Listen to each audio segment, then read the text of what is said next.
Andrew Clennell, our political editor, joins me here at the desk. Andrew, I want to get to election timing, but first I want to get to this announcement from Anthony Albanese, and it goes to something that Redbridge Group has been talking to me about for, I reckon, 2 years, and that is these now soft Labor voters. They don't know where to go. There's no home for them at the moment because they're disappointed that the Labor government hasn't been as Labor as they thought they would be. Now we see this flurry of announcements on Medicare, now public school funding. You have Anthony Albanese standing up there saying this is a super important announcement. It should have been done a decade ago.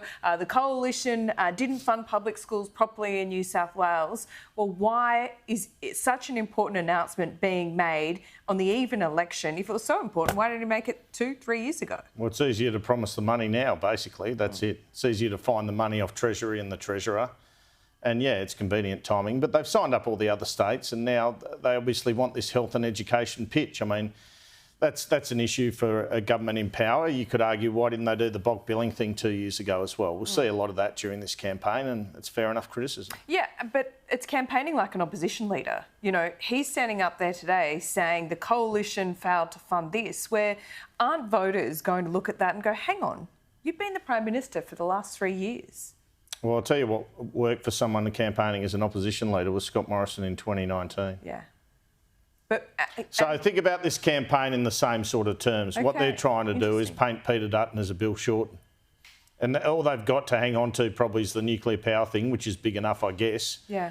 But they're saying we'll do things on health and education, these guys won't. And if he's campaigning like an opposition leader, it's quite frankly because he's behind, or at least only winning minority at this point.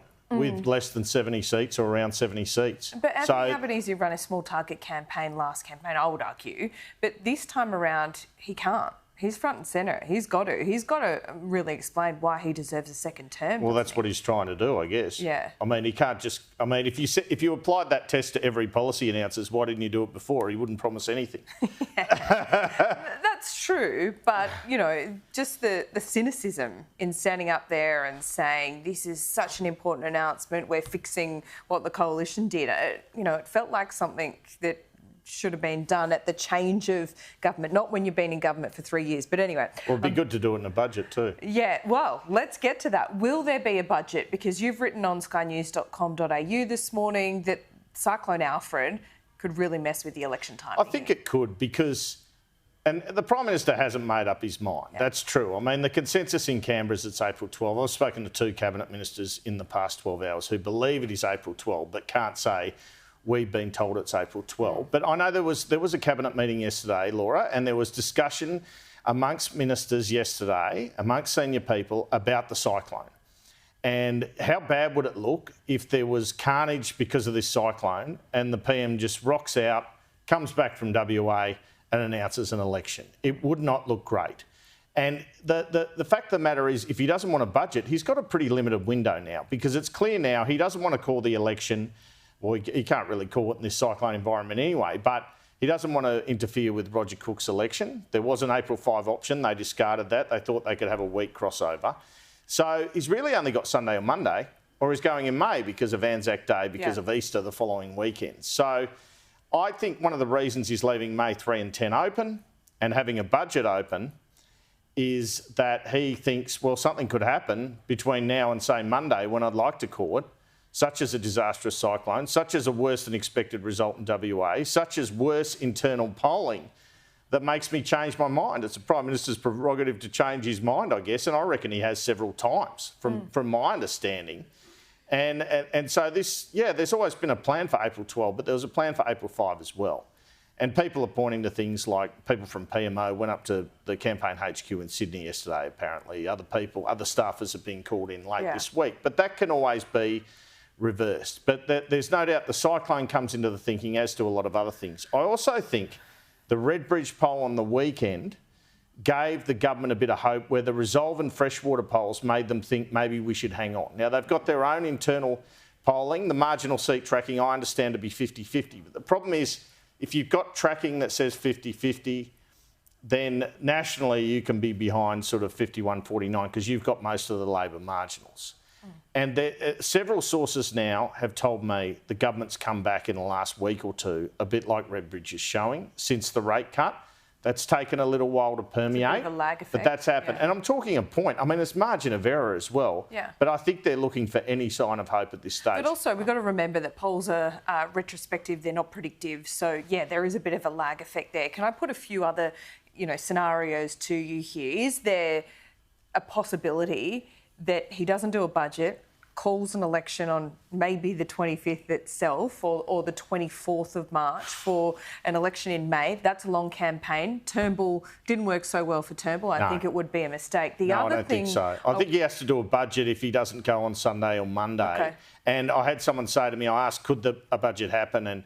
And they sort of said to me, there's something pretty closely resembling a budget. So the work's been done. The portfolio budget statements have been done. Okay. These ERC meetings that were cancelled, that were the subject of reportnews.com, they weren't necessary because the work's been done on all the policy. They're ready for a budget if they have to do it. They're ready for an economic statement if they have to do it and just announce policy through the campaign. And would you just go straight to an election after the back of a budget? I think March 25 you do the budget, and then the Sunday times perfectly if you call it for a May 3rd election, or he's also got May 10. He's not going to do May 17. He's going to do April 12, May 3 or May 10.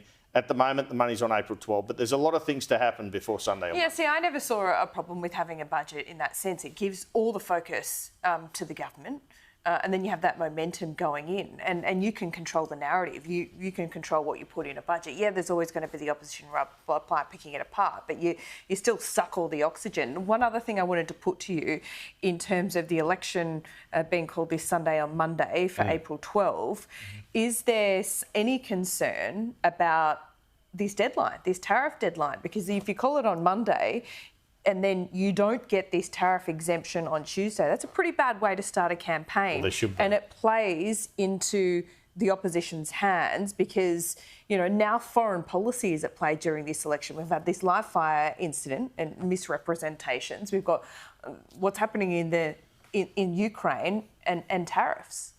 What do you do? There's always going to be events. No. I mean, this is the issue, but I think... But do you want to kick off a campaign of course it plays failing into to it. get an exemption? There are so many reasons not to go April 12. You get accused of running from a budget. You got Passover. You got school holidays on April 12. That'll annoy people. You've got this tariff thing. But the other argument is, Laura, worse things can happen to the government the longer they go on. So it's kind of down to whether you're an optimist or a pessimist. If you're an optimist as a government person, you say, well, Anthony Albanese can perform well and we can wear this guy down. If you're a pessimist, you say, well, things are going to get worse, we're better off going early. And the optimism and the pessimism are bouncing around in Anthony Albanese's brain at the moment, it seems to me.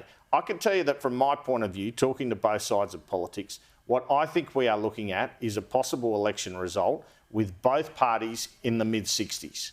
With Labor perhaps at 67 and the Coalition perhaps at 66. What we're seeing from the government is an attempt to try to lift that into the 70s. So it's not a pretty hopeless situation in government.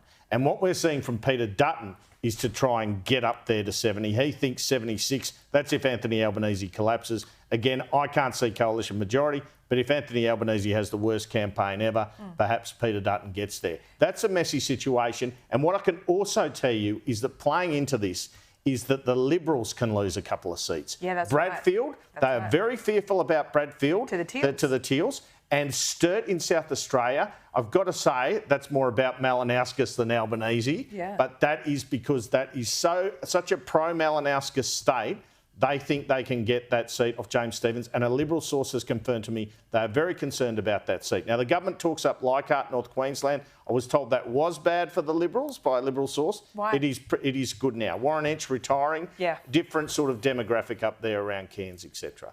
Now, the cyclone is interesting too because people say to me, well, that can go out to sea, in which case probably it is April 12, let's face it, unless, again, there's something else that happens which changes the Prime Minister's mind once again.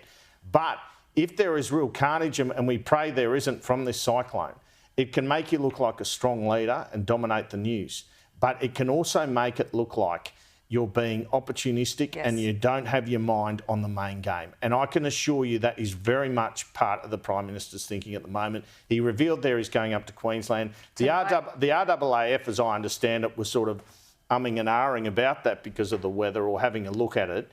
So it's an extraordinary sort of confluence of events. I mean, he could call the election, the Pope could die. And that wipes out the news for 2 or 3 days as well. Perish that thought as well. So there's just so much going on at the moment.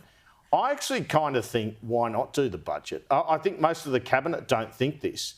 But I do think it looks like you're running away from the numbers a bit. Now, they'll do an economic statement, but I think it looks a bit weak to leave it this long and then not do a budget. And I think probably a decision should have been made earlier than this. Let's face it. People should know whether there's a budget or not 3 weeks out. Can you give us an idea, and I don't want you to give away your sources, but who's he talking to behind the scenes? Who's he gauging this with? Is it a very small group or is it further afield? I think, they say Jim and Katie, right? So that's the 2 people he met after Cabinet yesterday, and Paul Erickson, obviously the National Secretary. And shout out to Paul. His first baby's due about April 20-ish sort of thing. So he's got a vested interest in April 12, I think, Paul Erickson. Yeah, you know what? Give a hard job to a busy man. And he's going to be busy. So there you go. Well, Andrew, fascinating to look at all these iterations for sure. But I agree with you. I don't see a big problem in doing the budget. They haven't done as much as it. This is a view from ministers and assistant ministers that they would be surprised if there was a budget because they haven't, been asked to submit like they do in previous budgets, and the work hasn't been done. But they can certainly pull one together, can't they? As I said, they've done portfolio budget statements, but my mail is also that they have a view that not all the work's been done to produce that budget that would normally be done at this point. Andrew, great to talk to you. See you soon.